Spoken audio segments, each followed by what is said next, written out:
Hi guys, welcome back to mister ice hour. இன்னைக்கு நம்ம இந்த சீரிஸோடைய பார்ட் 10 தான் பார்க்க போகிறோம். ஸோ போன பார்ட்டில் எப்படி முடிச்சிருந்துருப்பாங்கன்னா, நம்ம ஹீரோயின் கிட்ட ஹீரோ பேசிகிட்டு இருக்கும் போதே நைஸாக வந்து அப்படியே கிஸ் பண்ணிடுவான் இல்லையா. அதுக்கப்புறம் வீட்டுக்கு போனதுக்கப்புறம் அதே நினச்சி யோசித்து தூங்கிட்டு இருக்கிறான். இந்த சைடு நம்ம ஹீரோயினும் ஹீரோ பண்ணதை தான் நினச்சிட்டு இருக்காங்க.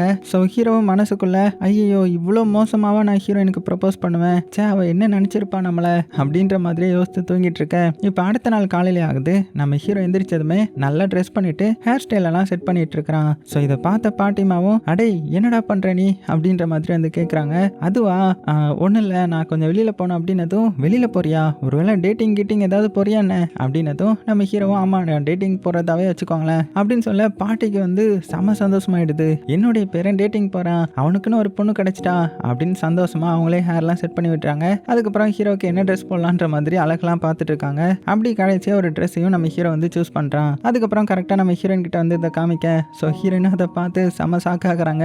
என்னடா இவன் ரொம்ப சீரியஸாக எடுத்துக்கிட்டான் போல அப்படின்னு நினச்சிட்டு சரி ஓகே நான் சொல்கிறபடி நீ பண்ணுன்ற மாதிரி கோட்டை வந்து அட்ஜஸ்ட் பண்ண சொல்கிறாங்க. அதே மாதிரி நம்ம ஹீரோவும் அட்ஜஸ்ட் பண்ணுறான். பரவாயில்ல கோட்டில் பார்க்க நீ அழகாக தான் இருக்க அப்படின்ற மாதிரி சொல்ல ஹீரோக்கும் ஒரே வெக்கமாயிடுது. அதுக்கப்புறம் ஹீரோயினை கூட்டிட்டு காரில் போகிறான். ஸோ ஹீரோயினும் ஆமாம் இப்போ நீ என்னை எங்கே கூட்டிட்டு போகிற அப்படின்னு கேட்டதும் அதுவா நம்ம வந்து இப்போ டேட்டிங் போகிறோம் சரியா, உன்னை பார்க்கு பீச்சு அம்யூஸ்மெண்ட் பார்க்குன்னு சொல்லிட்டு உன்னை ரொமான்டிக்காக கூட்டிகிட்டு போக போகிறேன் அப்படின்ற மாதிரி சொல்ல ஹீரோயினுக்கே சிரிப்பாக வருது. இருந்தாலும் ஹீரோவை கஷ்டப்படுத்தக்கூடாது, ஹீரோவுடைய காசை வந்து செலவு பண்ண வைக்கக்கூடாதுன்றதுக்காக ஹீரோவை ஒரு லேக் சைடு மட்டும் கூப்பிட்டு வந்து அந்த சினாரியை வந்து என்ஜாய் பண்ணிட்டு இருக்காங்க.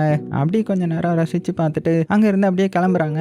அப்போ நம்ம ஹீரோவும் சரி ஓகே இப்போ என்னுடைய கையை பிடிச்சிட்டு நட, அப்போ தானே ரொமான்டிக்காக இருக்கும் அப்படின்னதும் ஹீரோயினும் சிரிச்சுக்கிட்டே கையை பிடிக்க போகிறாங்க. ஆனால் கையை பிடிக்க முடியல. என்னது இது, லாஸ்ட் டைம் கூட என்னால் உன்னை டச் பண்ண முடிஞ்சுது, ஆனால் இப்போ ஏன் டச் பண்ண முடியல அப்படின்னு ஹீரோ கொஸ்டின் கேட்க ஹீரோயினுக்கு என்ன சொல்லன்னு தெரியல. சரி ஓகே நீ கவலைப்படாத, உன் கையை நான் பிடிக்கிறேன் அப்படின்னு சொல்லிட்டு விதவிதமாக ஆக்ஷன்லாம் பண்ணி கையை பிடிக்க ட்ரை பண்ணுறாங்க. ஆனால் எதுவுமே வேலைக்கு ஆகலை. அதுக்கப்புறமா சரி ஓகே நம்ம சன்செட் பார்க்க போகலாம் அப்படின்னு ஒரு இடத்துக்கு வந்து சன்செட் வந்து பார்த்துட்டு இருக்கேன்.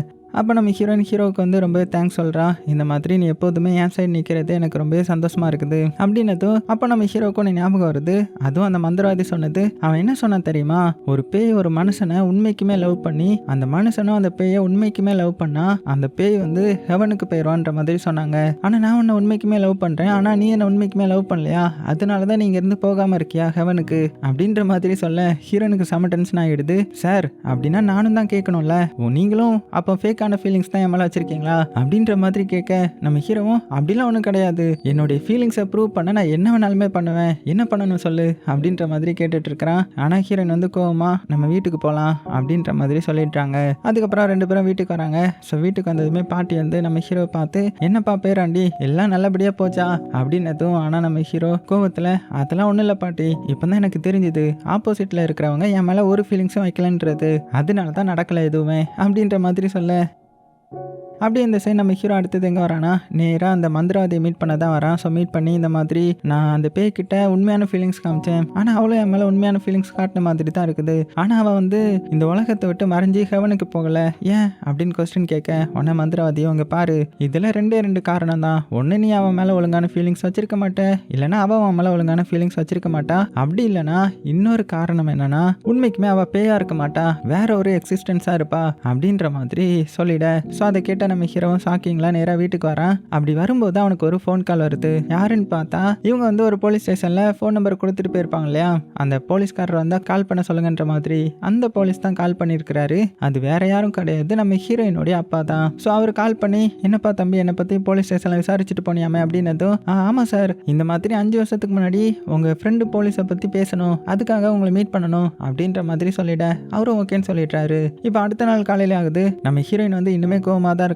உடனே ஹீரோ அவகிட்ட போய் இங்க பாரு நம்ம போலீஸ் ஸ்டேஷன்ல ஒரு நம்பரை கொடுத்துட்டு போனோம்ல, அவர் வந்து கால் பண்ணிட்டாரு, அவருடைய பேர் வந்து கங்கா, ஸோ அவரை போய் நம்ம மீட் பண்ண போகணும், அதனால இப்படி என் மேலே சண்டை போடாம சீக்கிரமா வாரியா போகலாம் அப்படின்னதும் ஹீரோயினும் சரி ஓகே போவோம், என்னைக்குமே என்னுடைய எமோஷன்ஸ் வந்து நம்மளுடைய ஒர்க் அஃபெக்ட் பண்ணாம பார்த்துக்கணும் அப்படின்னு ஒரு முடிவு எடுத்துட்டு நம்ம ஹீரோயின் வந்து நேரா ஒரு காஃபி ஷாப் மாதிரியான ஒரு இடத்துக்கு போய் வெயிட் பண்ணிட்டு இருக்காங்க. கூடவே அந்த பேயும் வெயிட் பண்ணிட்டு இருக்குது. ஏன்னா அவரு சொல்லித்தானே இந்த கங்கை மீட் பண்ண கூப்பிட்டுருப்பாங்க. அப்படியே கொஞ்ச நேரம் ஆகுது. அந்த இடத்துக்கு அந்த இன்ஸ்பெக்டர் இன்ஸ்பெக்டர் கங்கு வராரு. ஸோ இவர் வேற யாரும் கிடையாது, இவர் நம்ம ஹீரோயினுடைய அப்பா தானே. ஆனால் ஹீரோயினுக்கு இது தெரியாது, ஹீரோவுக்கும் தெரியாது. அவர் இப்படி பக்கத்தில் வர வர நம்ம ஹீரோயினுக்கு நெஞ்சு ஒரு மாதிரி வலிக்க ஆரம்பிக்குது, மனசெல்லாம் ஒரு மாதிரி பண்ண அப்படியே வேகமாக மறைஞ்சு கார்கிட்ட வந்துடுறாங்க. ஸோ இதை பார்த்து நம்ம ஹீரோயின் வேகமாக வெளியில் வந்து உனக்கு என்னாச்சு அப்படின்னதும், இல்லை திடீர்னு என்னாச்சுன்னு தெரியல, என்னுடைய செஸ்ட் ஒரு மாதிரி வலிக்க ஆரம்பிச்சிருச்சு, ஸோ ஏன் என்னன்னு தெரியல, இருந்தாலும் பரவாயில்லவா உள்ள போகலாம் அப்படின்னு சொல்லிட்டு மறுபடியும் பார்த்தீங்கன்னா உள்ள வராங்க. அப்போ நம்ம ஹீரோ உள்ள வந்து அந்த இன்ஸ்பெக்டர் கிட்ட என்ன சொல்றானா, இந்த மாதிரி 5 வருஷத்துக்கு முன்னாடி உங்களுக்கு ஒரு ஃப்ரெண்ட் இருந்தாங்கல்ல மாடாங்கன்னு சொல்லிட்டு, அவருக்கு வந்து நான் ஒரு கடன் பட்டிருக்கிறேன், அவருடைய பொண்ணுக்கிட்ட நான் ஒன்று கொடுக்கணும், ஸோ அதனால அவருடைய பொண்ணு எங்கே இருப்பாருன்ற மாதிரி உங்களுக்கு தெரியுமா அப்படின்னதும், அவரும் பார்த்தீங்கன்னா மாடாங் 5 வருஷத்துக்கு முன்னாடி எனக்கு ஒரு ஃப்ரெண்ட் இருந்தான் தான், அவனுக்கு ஒரு பொண்ணு இருக்கிறா, அந்த பொண்ணு பேரு சைரா, ஆனால் அவள் அமெரிக்காவில் இருக்கிறா, ரீசெண்டாக கூட கொரியாவுக்கு ஏதோ ஒரு கான்ஃபரன்ஸ் மீட்டிங்காக வந்திருக்கிறா, நீ சொல்லும்போது தான் எனக்கும் ஒன்று தெரியுது, அவளுக்கு நானும் ஒன்று கொடுக்கணும், நானும் என்னுடைய ஃப்ரெண்டுக்கு கடமைப்பட்டிருக்கிறேன் அப்படின்ற மாதிரி சொல்லிட, நம்ம பேய்க்கு பார்த்தீங்கன்னா அங்கே கண்ணெல்லாம் கலங்குது. அவருடைய பொண்ணு பேரை சொன்னதுமே என்னுடைய பொண்ணு ஊருக்கு வந்திருக்காளா அப்படின்னு சந்தோஷப்பட, அதுக்கப்புறம் எல்லாருமே ரெடி ஆகுறாங்க அங்கே போகிறதுக்கு. அப்போ ஹாஸ்பிட்டலில் வச்சு நம்ம அந்த புது பேய் என்ன சொல்லுதுன்னா, இந்த மாதிரி ஹீரோ உனக்கு ரொம்பவே தேங்க்ஸ் சொல்கிறேன், நான் என் பொண்ணை பார்த்துட்டேன்னா எனக்கு வேற எதுவுமே வேண்டாம், அது போக உனக்கு இன்ஃபர்மேஷன் தானே கேட்டேன், அதாவது அந்த நர்ஸ் பையன் இருக்கான்ல அவனுடைய லாக்கருக்குள்ள நிறைய டேஞ்சரஸான ட்ரக் இருக்குது, இவ்வளோ இன்ஃபர்மேஷன் தான் உனக்கு என்னால் தர முடியும், என்னுடைய பொண்ணை மட்டும் நான் பார்த்து என்னுடைய ஆசையெல்லாம் நிறைவேறிடுச்சுன்னா உனக்கு நான் இனிமேல் இன்ஃபர்மேஷன் நிறைய தரேன் சரியா அப்படின்ற மாதிரி சொல்லிட, நம்ம ஹீரோவும் பார்த்தீங்கன்னா சரின்னு சொல்லிட்டோம். அடுத்தது பார்த்தீங்கன்னா அவங்க அந்த கான்ஃபரன்ஸ் மீட்டிங் தான் போகிறாங்க. ஸோ அந்த பொண்ணு அந்த மீட்டிங்க்கு வந்திருக்கிறா போல. அது மட்டும் இல்லாமல் இங்கே நம்ம ஹீரோயின் வந்து அந்த இன்ஸ்பெக்டர் பக்கத்தில் உட்கார்றதே அவளுக்கு ஒரு மாதிரி இருக்குது, ஏன்னா அது இவளுடைய அப்பா வச்சு இவளுக்கு தெரியாதுல்ல, அதனால அங்கேருந்து எந்திரிச்சு போயிட்டா. அதே டைமில் அந்த இடத்துக்கு அந்த பொண்ணு வரா. ஸோ இந்த பொண்ணு தான் புதுப்பையோடைய பொண்ணு போல.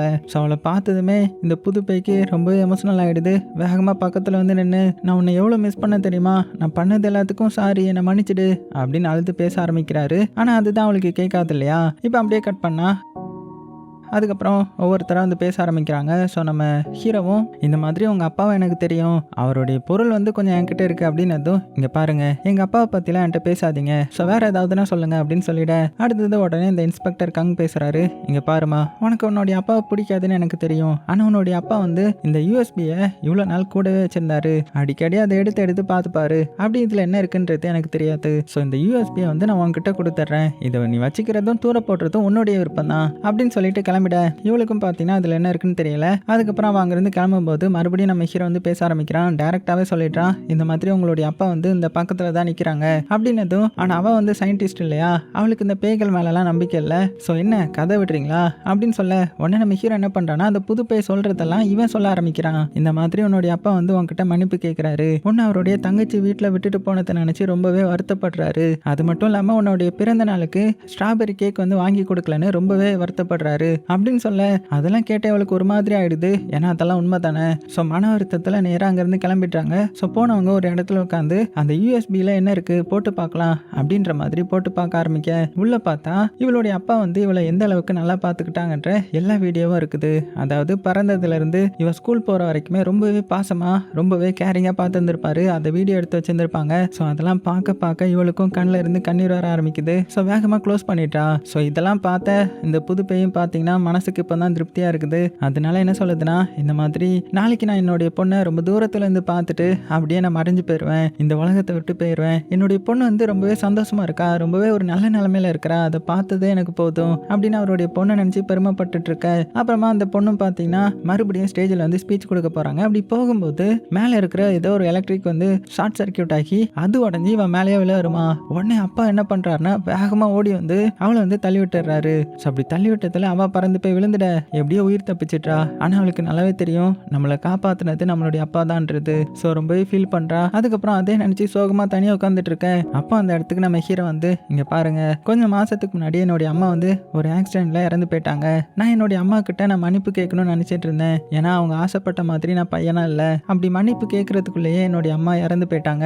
என்னால் ஆவிகள் எல்லாம் பார்க்க முடியும் தான், அப்படிதான் உங்களுடைய அப்பா வந்து நான் பார்த்தேன். ஆனால் என்னுடைய அம்மா வந்து நான் பார்க்க முடியல. ஆனால் என்னுடைய அம்மா கண்டிப்பாக இங்கே எங்கேயாவது தான் நின்று என்னை பார்த்துட்டு இருப்பாங்க. இன்னும் சொல்லப்போனால் உன்னுடைய அப்பாவும் அப்படிதான். 5 வருஷமா உன்னை பார்க்கணும், நீ எப்படி இருக்குன்றத அவருக்கு தெரியணுன்றதுக்காக, உன்கிட்ட மன்னிப்பு கேட்கணுன்றதுக்காக இந்த உலகத்துல ஒரு 5 வருஷமா அவர் சுத்திட்டு இருக்கிறாரு. உன்னை இவ்வளோ நாளா அவர் பார்க்கணும்னு ஆசைப்பட்டாரு அப்படின்ற மாதிரி சொல்ல. ஸோ இதை கேட்டு அவன் வந்து ரொம்பவே ஃபீல் பண்ண ஆரம்பிக்கிறான். அப்படியே கட் பண்ணா இப்போ அடுத்த சீன்ல பார்த்தீங்கன்னா நம்ம ஹீரோ, ஹீரோயின், அதுக்கப்புறம் அந்த புது பேய்ன்னு சொல்லிட்டு 3 பேரும் பார்த்தீங்கன்னா இந்த புது பேயோடைய அந்த அஸ்தி இருக்கும் இல்லையா, அந்த இடத்துக்கு வந்துட்டு இருக்காங்க. ஏன்னா அந்த பொண்ணு வந்து அப்பாவை மீட் பண்ண ஓகே சொல்லியிருந்திருப்பாங்க. ஸோ அதனால அந்த புது பேய்க்கு பாருங்க அவ்வளோ சந்தோஷம், நம்ம பொண்ணை பார்க்க போறோம் அப்படின்னு ரொம்பவே சந்தோஷமா அந்த இடத்துக்கு வர. அதே மாதிரி இந்த இடத்துக்கு அந்த பொண்ணு வரா. ஸோ பொண்ணு வந்து அவளுடைய அப்பாவுடைய நினைவுகள் இருக்கிற இடத்த பார்த்து ரொம்பவே ஃபீல் பண்றாங்க. என்னுடைய அப்பா எங்க இருக்காங்க இப்போ அப்படின்னு ஹீரோவை பத்தி கேட்க, அவங்க உன்னுடைய ஆப்போசிட்ல தான் நிக்கிறாங்க அப்படின்னு அவர் சொல்ல, அவ்வளவுதான் இப்போ எமோஷனலா பேச ஆரம்பிச்சிட்டாங்க. உண்மைதான், நான் என்னுடைய அப்பாவை ரொம்பவே வெறுத்தேன். ஏன்னா அவங்க என்னை பாதியிலே விட்டுட்டு போயிட்டாங்க. அது மட்டும் இல்லாம இப்போ ரீசெண்டா என்னுடைய அப்பா தான் என்னை காப்பாத்தினாங்க. அப்பதான் எனக்கு தெரிய வந்துச்சு கண்டிப்பா என்னுடைய அப்பா வந்து என்னை விட்டுட்டு போயிருந்திருக்க மாட்டாருன்றது. நான் எந்த அளவுக்கு என்னுடைய அப்பாவை மிஸ் பண்ணானோ அதே மாதிரி தான் அவரும் என்ன மிஸ் பண்ணியிருக்கிறாரு அப்படின்ற மாதிரி இவா எமோஷனலா பேச அப்பாவும் ரொம்பவே ஃபீல் பண்ண ஆரம்பிச்சிடுறாரு. ஸோ உண்மைக்குமே என்னுடைய அப்பா என்னை ரொம்பவே லவ் பண்ணியிருக்கிறாரு. ஆனா எதுக்கு என்னுடைய அப்பா ஒரு வேலை தான் முக்கியன்ற மாதிரி வேலைன்னு இருந்தாருன்றது எனக்கு தெரியல. ஸோ இதுக்கப்புறமும் என்னுடைய அப்பா இந்த உலகத்துல இருந்து கஷ்டப்படக்கூடாது, அவரு சொர்க்கத்துக்கு போகணும், இந்த உலகத்தை விட்டு போகணும் அப்படின்ற மாதிரி சொல்ல, அப்பாவும் அப்படியே பொண்ணை வந்து கட்டி பிடிச்சி ரொம்பவே ஃபீலிங்கா அங்க இருந்து காத்தோட காத்தா மறைஞ்சு போறாரு. ஸோ இதனால இந்த பொண்ணு ரொம்பவே ஃபீல் பண்ணி அழுகிறா. ஸோ நம்மளுடைய வேலை முடிஞ்சிருச்சுன்ற மாதிரி நம்ம ஹீரோவும் ஹீரோயினும் வெளியில வந்துட்டாங்க. வெளியில வந்ததுமே நேரா அந்த ஹாஸ்பிட்டலுக்கு தான் வராங்க. ஏன்னா அந்த ஸ்ட்ரேஞ்சான மெடிசின் அந்த புது பையன் அவனுடைய கபோர்டுக்குள்ள வச்சிருப்பான்ற மாதிரி அந்த புது பையன் வந்து சொல்லியிருந்திருப்பார் இல்லையா. ஏன்னா டேஞ்சரான மெடிசின் எல்லாத்தையுமே நர்ஸ் பையன் அவனுடைய கபோர்டுக்குள்ள வச்சிருப்பான்ற மாதிரி இந்த புது பையன் வந்து சொல்லியிருக்கும் இல்லையா. ஸோ அதனால அதை செக் பண்றதுக்காக வந்திருக்காங்க. இங்க வந்ததுமே நேரா அந்த ஃப்ரெண்டு பொண்ணை மீட் பண்ணி நம்ம ஹீரோ வந்து ஹெல்ப் பண்றதுக்கு கேட்கறான். அந்த மாதிரி அந்த நர்ஸ் பையனுடைய கபோர்டு எங்க இருக்குது, அதை ஓப்பன் பண்றதுக்கு ஏதாவது வழி இருக்குதா அப்படின்ற மாதிரி கேட்கும்போது உடனே நம்ம ஃப்ரெண்டு பொண்ணும் இங்க பாரு அதெல்லாம் தப்பு, அப்படிலாம் பண்ணக்கூடாது அப்படின்னதும் உடனே நம்ம ஹீரோ வந்து கெஞ்ச ஆரம்பிச்சிடுறான். ப்ளீஸ் எனக்காக இந்த ஒரே ஒரு ஹெல்ப் மட்டும் பண்ண அப்படின்னதும் உடனே அந்த பொண்ணு இங்க பாரு பேசாம உன்னுடைய வேலையை மட்டும் பாரு, எதுக்கு தேவையில்லாத இதுலலாம் நீ மூக்க நுழைக்கிற, இதெல்லாம் போலீஸ் டீல் பண்ணிப்பாங்க அப்படின்ற மாதிரி கேட்க ஆரம்பிக்க. ஆனா நம்ம ஹீரோ வந்து ரொம்பவே கெஞ்சினதுனால உடனே அவங்க என்ன சொல்றாங்கன்னா அவன் வந்து அவனுடைய கபோர்டு எல்லாத்தையுமே எடுத்துட்டு இங்க இருந்து கிளம்பிட்டான் அப்படின்னதும், அப்படியா எங்க போனா, அவனுடைய வீடு எங்க இருக்கு, அந்த அட்ரஸ் மட்டுமாவது சொல்லு அப்படின்னதும் நம்ம ஃப்ரெண்டு போன வேற வழி இல்லாம அந்த அட்வைஸை மட்டும் சொல்லிட்டு இங்க பாரு எந்த ஒரு பிரச்சனையிலையும் மாட்டிக்காம உன்னுடைய பாட்டியை மட்டும் ஒழுங்கா பாத்துக்கோ சரியா அப்படின்னு அட்வைஸ் பண்றாங்க. ஆனா நம்ம ஹீரோ அதெல்லாம் கேட்பானா, நேரா பாத்தீங்கன்னா அடுத்தது அந்த பில்டிங் தான் வரான். அதாவது அந்த நர்ஸ் பையன் தங்கி இருக்கிற பில்டிங்க்கு. அங்க வந்து பார்த்தா அவனுடைய ரூமுக்கு வெளியில மூஞ்சி இல்லாத ஒரு பேய் வந்து நின்றுட்டு இருக்குமா. ஸோ இவன் பார்த்து சாக்காயிட்டான். உடனே அந்த பொண்ணை கூப்பிட்டு நர்ஸ் பையனுடைய வீடு எங்க இருக்குன்ற மாதிரி கேட்கலான்னு கேட்டா அவளுடைய மூஞ்சி அப்பதான் தெரிய ஆரம்பிக்குது. இவங்களை பார்த்து நான் கூட்டிட்டு போறேன் அப்படின்னு சொல்லிட்டு அந்த நர்ஸ் பையனுடைய வீட்டுக்குள்ள கூட்டிட்டு போறா. உள்ள போய் பார்த்தா உள்ள ஒரு பொண்ணு வந்து இறந்த நிலையில கிடக்குறாளா என்னன்னு தெரியல, கீழே கிடக்குறா. இதை பார்த்த ஹீரோவும் அந்த பொண்ணை பார்த்து நீ செத்ததுக்கு காரணம் இந்த நர்ஸ் பையன் தானே அப்படின்னதும் இல்ல அவர்லாம் கிடையாது, அவர் என்ன நல்லாவே பார்த்துக்கிட்டாரு, எந்த ஒரு காயமும் படுத்தல, எனக்கு நிறைய மெடிசன் கொடுத்து உதவினாரு, ஆனா என்னால இந்த உலகத்தை விட்டு போக முடியாது, அவரை மீட் பண்ணிட்டு தான் என்னால போக முடியும் அப்படின்ற மாதிரி சொல்லிட்டு உடனே நம்ம ஹீரோவும் அந்த வீட்டை ஃபுல்லுமே சுத்தி பார்க்கறான். சுத்தி பார்த்தா நிறைய போட்டோஸ் வந்து ஒட்டி வச்சிருக்காங்க. அதாவது அவன் எடுத்து வச்சிருக்கான் போல. ஃபியூனரல்ல இருந்து அழுத போட்டோ எல்லாமே இருக்குது. நம்ம ஹீரோயினுடைய போட்டோவும் இருக்குது, கூடவே சைட்ல நம்ம ஹீரோடைய போட்டோவும் இருக்குது. அதாவது அவனுடைய அம்மாவுடைய ஃபியூனரல் உட்காந்து அழுதுட்டு இருப்பான்ல அந்த போட்டோ. ஸோ இதெல்லாம் பார்த்துட்டு நம்ம ஹீரோயினும் என் போட்டோ எதுக்கு இவன் வச்சிருக்கிறான் அப்படின்னு ஷாக்காயிட்டு இருக்க. அதே சமயத்துல இந்த சைடு நம்ம ஹீரோயினுடைய அப்பாவை காமிக்கிறாங்க. அவரு ஒரு ஹாஸ்பிட்டல் போறாரு. அங்க போய் அவருடைய பொண்ணை போய் பாக்குறாரு. என்னன்னு பார்த்தா நம்ம ஹீரோயின் வந்து அன்கான்சியஸ்ல இருக்காங்க.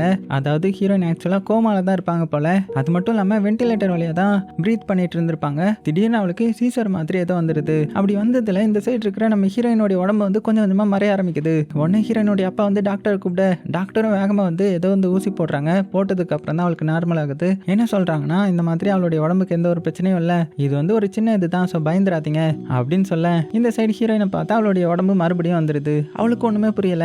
ஆனா நமக்கு புரியுது கண்டிப்பா நம்ம ஹீரோயின் சாகல, அவ கோமால தான் இருக்கா போல. அதோட இந்த பார்ட் முடியுது. ஸோ செமையா இருந்துச்சுல. போக போக இன்னுமே சூப்பரா இருக்கும். இன்னும் ஒரு 4-5 பார்ட் தான் வரும். அதே சீக்கிரமா பார்த்துடலாம். சேஃபா இருங்க. உங்களுக்கு பிடிச்ச எல்லாத்தையுமே ரொம்ப ரொம்ப சேஃபா பார்த்துக்கோங்க.